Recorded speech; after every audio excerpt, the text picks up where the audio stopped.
Fachibe, ils ont un accord mon côté où il est qui accord il y a un peuple le 24 janvier.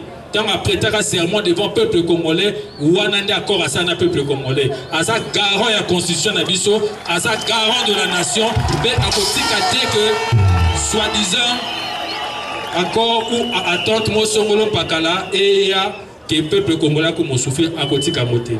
Pour bah eux monsieur va bien à soi-disant encore ezaki eloko ya gouvernance.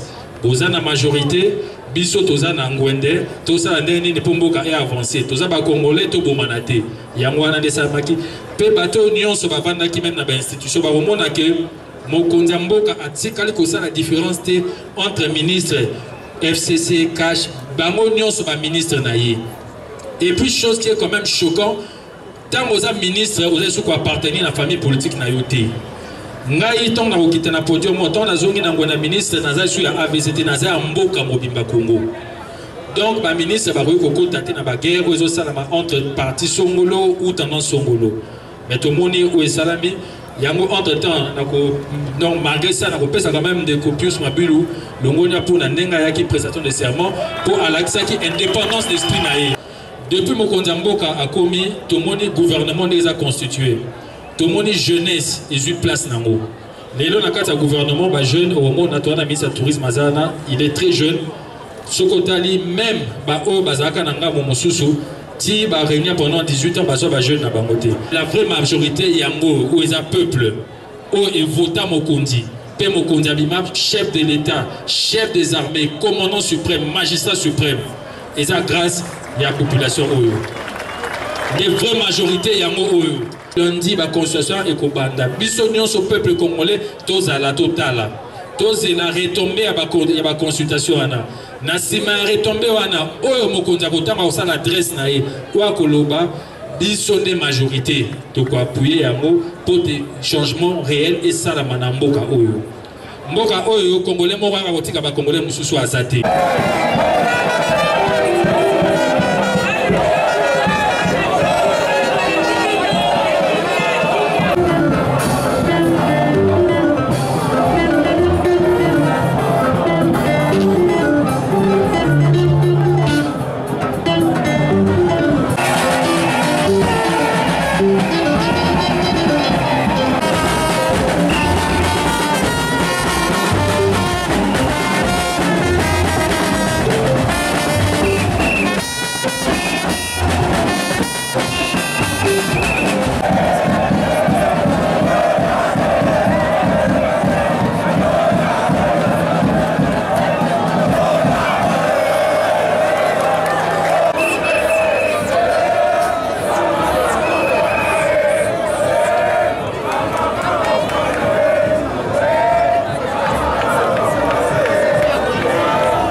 AVC viva!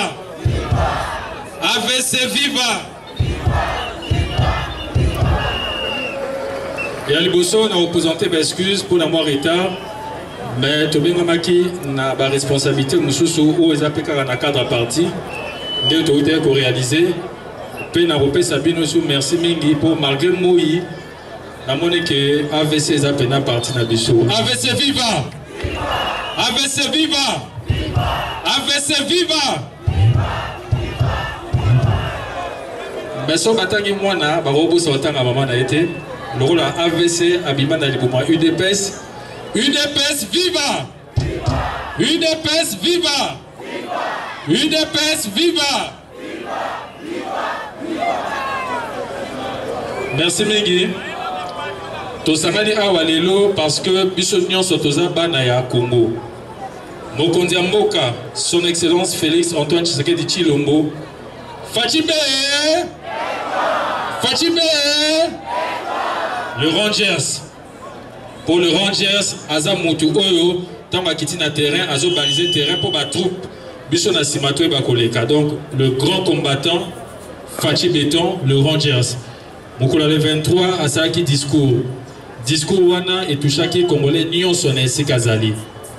Toza na vérité moko c'est que Mokonza Mboka mingi ba ebiete abanda combat kala. À vivre vie na mobimba na combat. Akendaka même temps bakangaka papa Etienne batindaka ye na village Yazalaka wana. Donc toute sa vie amena on a combat pe abanda ko bunda pe aza ko continuer ko bunda pour na bola Mboka. Certes, nous avons un gouvernement, mais awa, Nazolo Batek étant que ministre, Nazolo étant que autorité morale, il y a autre vision du Congo.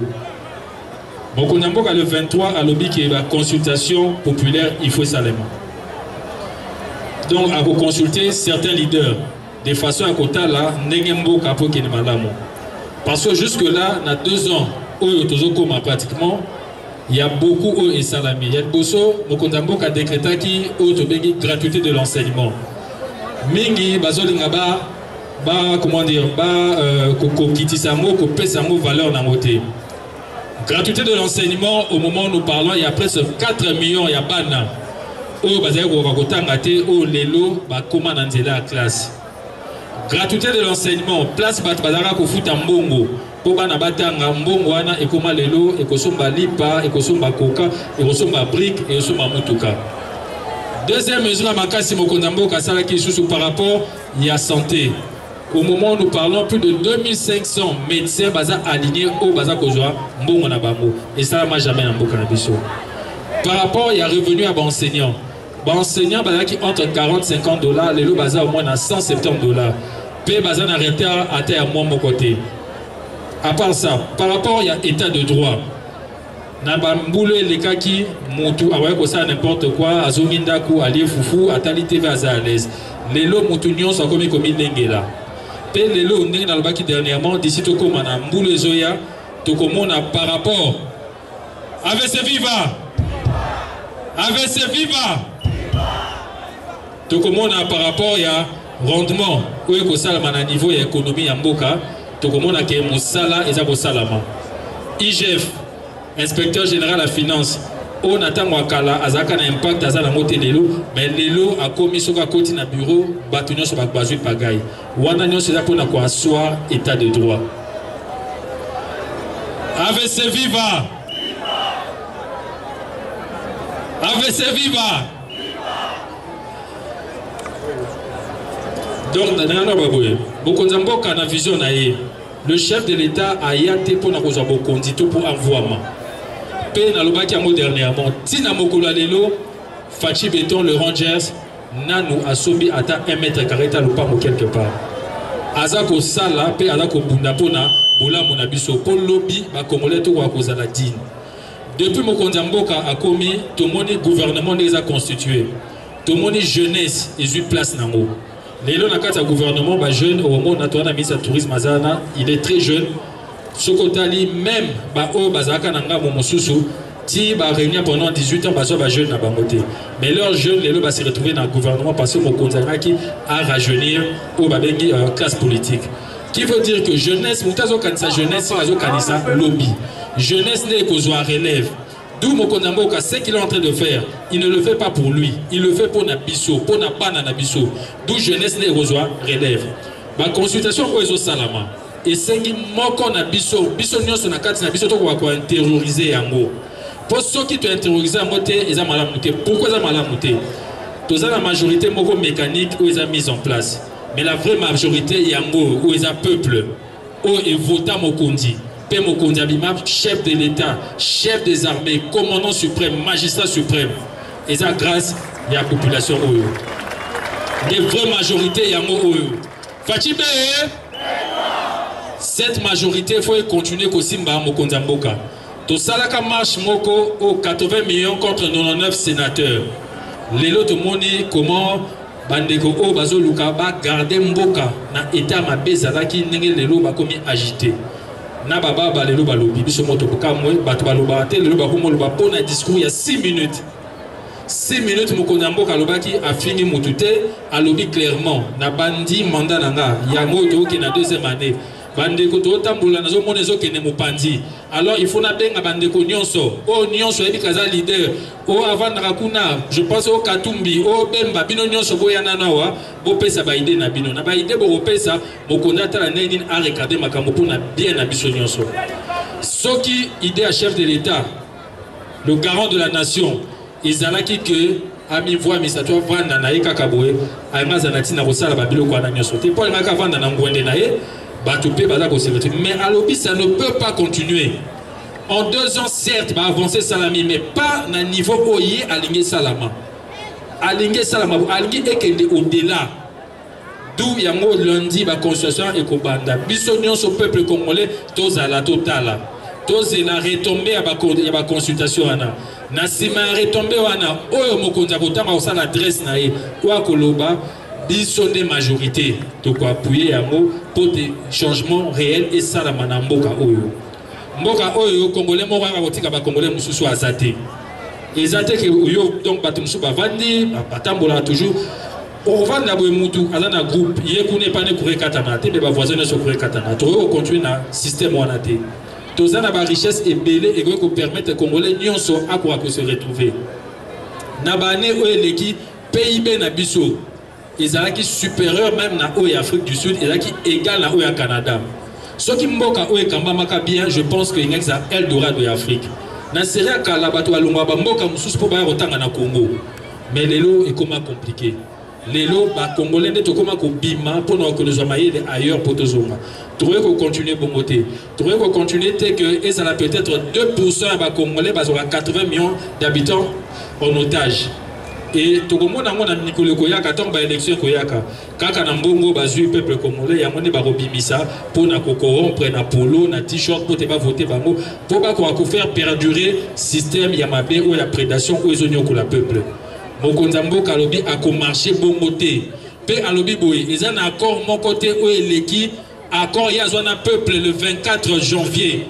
Tant après un serment devant le peuple congolais, ou un accord à ça, un peuple congolais. À ça, garant de la constitution d'Abisso, à ça, garant de la nation, mais à côté que, soi-disant, accord ou attente, moi, Songolo Pakala, et que le peuple congolais, comme on souffre, à côté de Kamoté. Pour eux, monsieur Swabeng, soi-disant encore, et ça qui est là, il y a gouvernance. Vous avez la majorité. Biso toza na ngwende toza ndeni ne pomboka et avancer toza ba congolais to bomanate yangwana de samaki pe bato nyonso bavanda ki même na ba institution ba romona que Mokonzamboka atikali ko ça la différence entre ministre FCC cash bango nyonso ba ministre na ye. Et puis chose qui est quand même choquant tant aux ministres vous êtes quoi appartenir à la famille politique na yoté. Ngai ton na okita na podium ton na zongi na ngwana ministre na za sur la AVCT na za mboka mobimba Congo. Donc ba ministre ba ko kota na ba guerre aux salama entre parti Songolo ou tendance Songolo. Mais tout moni ou salami yango entre temps donc malgré ça nako pesa quand même des copius Mabilu longonia pour na nenga yaki prestation de serment pour alakisa ki indépendance d'esprit na ye